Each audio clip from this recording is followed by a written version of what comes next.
come to save the day. Welcome to Mighty House. This is a radio show for people with problems, home improvement problems, that is, and for people who want common sense guidance on how to build green and live a more sustainable lifestyle. Send an email or call into the show. The Mighty House crew is on the job. This is Mighty House.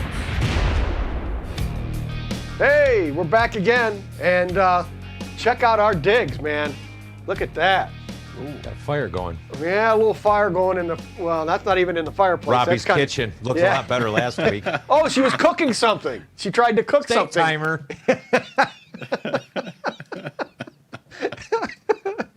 Well, hey, you know what? There are over 1 million house fires every year.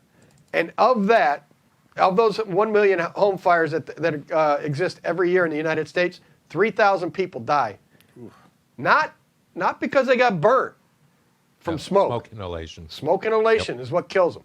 So we wanted to talk a little bit about smoke detectors today and get into that and make sure that you have these set up around your house. We're going to tell you how to do it and where to put them and all that stuff and what kind to get. That's the important thing too. So first up, we want to make sure that you hit the subscribe button and click on the bell and let us know. You can leave notes down at the bottom there, and we'll answer any questions you've got.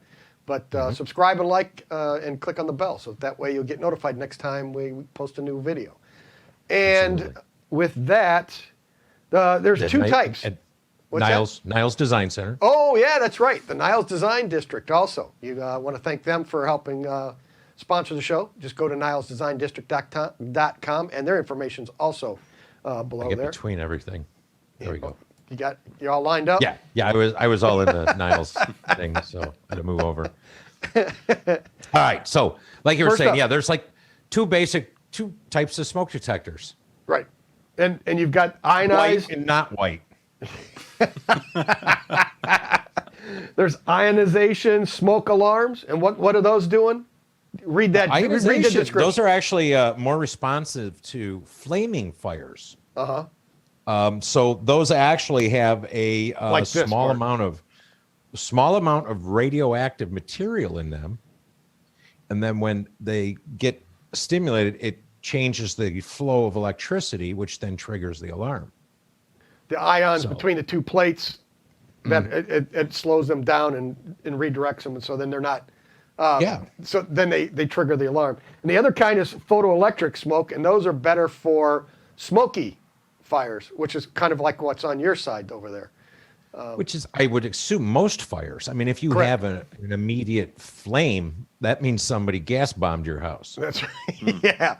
Yeah. But no, typically a fire, whether it's a mattress or clothing or draperies, those, even from a space heater, those are going to be smoldering fires. For a long time before they actually because ignite. Till you get to that flash point of 1,800 degrees, you'll have smoke. So obviously, that's going to tell you that a photoelectric smoke detector probably would be the best for that type of a situation. But the NFPA does recommend that you have both. Right. And now what I would do is I would put the ionization one down by my furnace, something that could erupt with a major gas leak, something like that, where you have more immediate flame and almost no smoke. Right. There you go. That's as long as you've got a gas or oil burning fireplace. Well, that's the thing. If you put an ionization one near your kitchen, then it may go off and give you annoyances. Right. Unless you treat it as a steak timer and fill the kitchen with smoke. Photoelectric might be a problem too. So that's a perfect segue then, Rich, into where should they go? Do you put them right over the stove? Probably not. No, but that's tricky. You know, the funny thing is the code is real simple. They just tell you that it's a minimum of one in each sleeping quarter within 15 feet outside of them, one on each floor. Now it's one in the attic. Some of that, but the other thing is you want to look at ceiling heights. Smoke rises. Sure. So you want to put them at a higher place, and a lot of codes, municipalities will say 1 foot from the ridge line. Yeah. Well, if you don't have a ladder to reach that in a cathedral ceiling or something, then that becomes a trick in itself as well. Right. Right. Right. So where you put them, it's the quick, easy thing, top and bottom of every staircase and every sleeping room. And then we always put one in the fire where the furnace is. If there's a furnace room, we always put them in a furnace room. If there's a furnace on each level, they go into each furnace room. So that's so just staircases and bedrooms are usually the best bet. right. That's where code requires them. But Yeah, then we'll throw so them in the furnace basically, rooms, too. it says it's your minimum. Your smoke alarm must be installed inside every sleeping room, in addition to requiring them outside each sleeping room, which is usually within 15 feet of the doors, but you have to have one on every level. So that's your minimum. Right. But what Ron's alluding to is, smoke detectors are pretty inexpensive. Even if they're not, let's say they're $70 a piece for the really good ones, Yep. they're more than 50% effective. Right. Otherwise, you have smoke, the alarms go off, they're interconnected, you wake up, you get out of the house. Right. Otherwise, you die in your sleep. So it's pretty simple. Right. Right. Exactly. So how do we power these up now? There's a bunch of different options. You can see right here. This is a wired one with a battery backup. So Yeah, I mean, at the bare minimum, you can go to the store and buy one that's just plain battery operated that is not interconnected. And that's going to probably be for a good part of 30 to 40% of the housing stock in this country, whether it's rental home, your own home, or an apartment. Yep. Because you don't have pre-wire for smoke detectors, and Yep. you can't interconnect them because you don't have the traveler.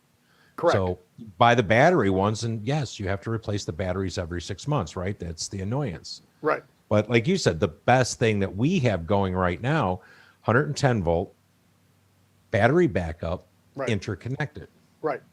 And, And- then go ahead. And like you said, in every room. But what some of the designs now, the BRK series that we tend to install, even if you have it, you wouldn't need to update it and put one in every bedroom.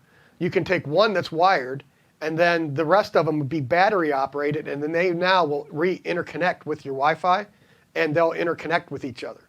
So you can now put them in every room, even if your house wasn't originally designed that way, and then interconnect them with the ones that are battery or that are wired, and now you've got full protection throughout your whole house that way. So the BRK series ones that we use a lot on our job sites work well, and now you don't have to pre-wire and go back and wire them in, which they were making us do. Every time you pull a permit, they made you update your fire protection system. So now we were having to pull wires through every bedroom and interconnect the whole thing, and it got to be pretty expensive. So if you can get Unless the you're in a wireless, ranch where you could just crawl through the attic and it was no Yeah. big deal. yeah. But So- unfortunately, not so simple. right. Well, interconnected with this wire-wise, but don't they have them interconnected wirelessly too? Correct. That's what I was talking about. Like a Nest. Yeah, or that's what something. he's doing, the BRKs. Yes. Gotcha. Okay. So those But that's are actually, wireless. that's only in the last 2 years. 2-3 years, right? Yeah, I mean, because new. I know even in the house that I live in right now, I had to replace my 2 smokes, one by each end of the house. That's all I've got. Right. I could not find, and mine are 110 volt battery backup, but they are not interconnected. Yep. And I could not find a wireless to go between that I could just hook up or even to my Wi-Fi, other than now going to subscription services. Yeah. Yeah. So you can get Like alarm.com and all them, but Right. they want to do your monitoring and all that at 17, $18 a month and whatever it is. And you don't need that if you go with the other versions that'll connect directly to yours. And they probably still come with an app for your phone then. Oh yeah, no, they're all doing that stuff now. Nest, we installed the Nest products. They're about twice as much as any other product you're going to find out there. But you do get carbon monoxide and smoke in the same unit, and it has both types of ionization and photoelectric in that same unit. In one. In one. Yeah. So it's like three products in one. So you're paying a little bit more for it. You can get them battery only or wired with a battery backup system. And then that interconnects with your thermostat, and you got it on your phone, and you can see how everything's going and where everything's at. So, Okay. So biggest problem that most people really hate with these things is having to replace the battery every 6 months. at 3:00 in the morning. Of course, because there's a little computer that knows what time it is. Yep. So is there a way about we don't have to change the battery every 6 months? Sure. They do come with a 10-year battery now too. So you can buy one with the 10-year battery in it. You don't have to worry about that. When that thing starts going off, that means it needs to be replaced anyway, because they need to be replaced every 10 years, which now Sonar's quick put that up there for us. There is a date on the back. So when you take it down to change your battery, look at the date. If it's more than 10 years ago, it needs to be replaced. That means it's no longer going to work properly. Your smoke detector is only good for 10 years. Correct. Now, the funny thing is, now my in-laws, my wife actually went over and changed the batteries of my in-laws because they were chirping. So she went the other day. She pushed the little door and the battery pops out and she puts a new 9-volt in there and closes the door. Uh-huh. She didn't have to take it down. Oh, yeah, that's true. That's true. You know what There I are mean? those kinds, So yeah. like a lot of them you did have to because the battery compartment was on the back, but now they're Right. making them where you don't have to take them down. Yeah, they just slide right in the side. But you sort of need to do that every once in a while. You need to check them. So the other thing is, if it's beeping, you replace the battery, it's still beeping, that's another indication that it's timed out. The lifetime of that unit is now expired, and that's why it's beeping. It's not because of the bad battery or anything like that. It's just, it's been 10 years and it's ran through its life cycle. Make sure So- you didn't put the battery in backwards first, but then yes, I would agree with that. You should test it every time you change the battery. Every time. You really Yeah. should. You should take them and look at them and check the dates. Don't just replace the batteries, especially if you've been in your house for, let's say, 6 years. You know what I mean? And they were there when you got there. You have no idea.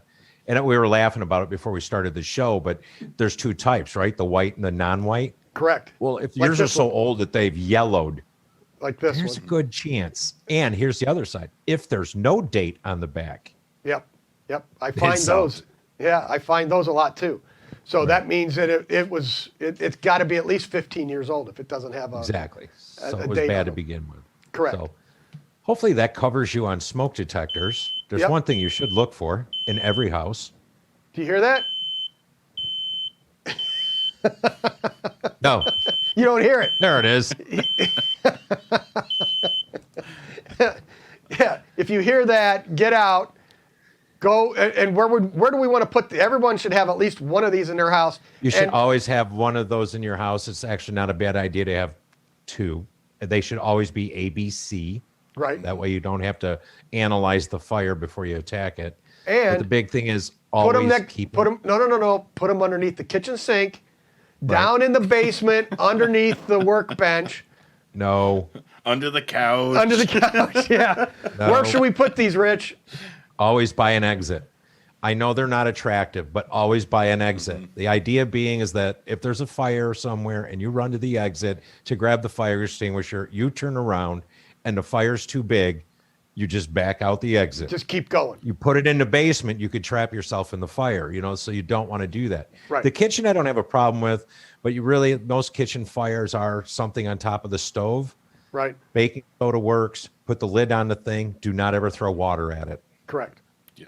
Correct. Can't stress that enough. Yeah, and buy an exit because it's also an entrance. I mean, you go into the room and there's a fire, you would probably want your fire extinguisher next to you when Right. you realize there's a fire in the room. That's exactly it. So that's the whole point. You don't want to trap yourself going into the house Mm-hmm. to get a fire extinguisher. You want to make sure you're on your way out anyway. Yeah, egress is the most important thing with dealing with fires in your house. Right.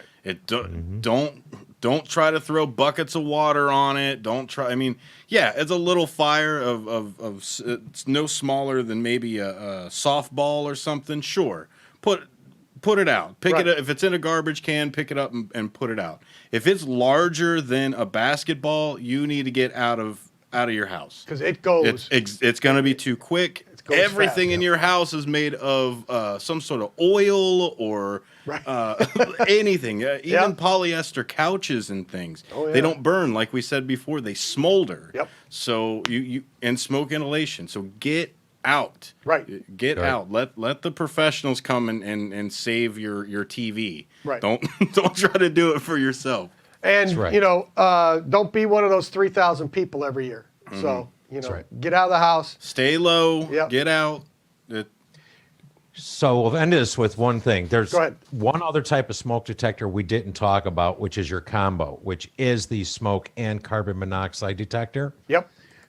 So tune in next week. We're going to talk about carbon monoxide detectors, where they should be and why you need to think of them a little differently as well. The silent killer, carbon monoxide.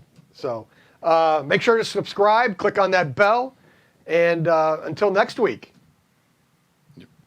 How about we Keep do it this? square and level. Keep it. Until next time. Cut. All right, do that again. So professional. Ain't we though?